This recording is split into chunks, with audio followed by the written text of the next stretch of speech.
सर्वात मोठं नुकसान हे आपल्या सर्वांचं झालंय. नदीचं पात्र हे देखील जवळपास बदलून गावातला काही भाग तर पूर्णपणे नदीखाली गेलेला आपल्याला पाहायला मिळतोय. लोकांच्या घरामध्ये देखील मोठ्या प्रमाणात पाणी हे शिरलेलं आहे. त्यामुळे घराचं नुकसान झालंय, अन्नधान्याचं नुकसान झालंय, शेतीचं नुकसान झालंय, गुराढोरांचं नुकसान झालंय आणि परिस्थिती खरोखर अतिशय चिंताजनक अशा प्रकारची आहे. ही सगळी मी प्रत्यक्ष आपल्या डोळ्यांनी बघितलेली आहे.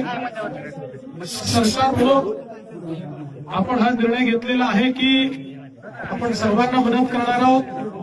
शेती करता वेगळी मदत करणार आहोत, घरांना मदत करणार आहोत, अन्नधान्याची मदत वेगळी करणार आहोत.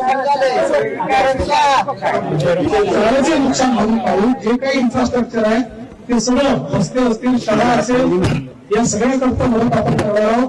काल तातडीची मदत म्हणून आपण 2,000 कोटी रुपये रिलीज देखील केले आहे.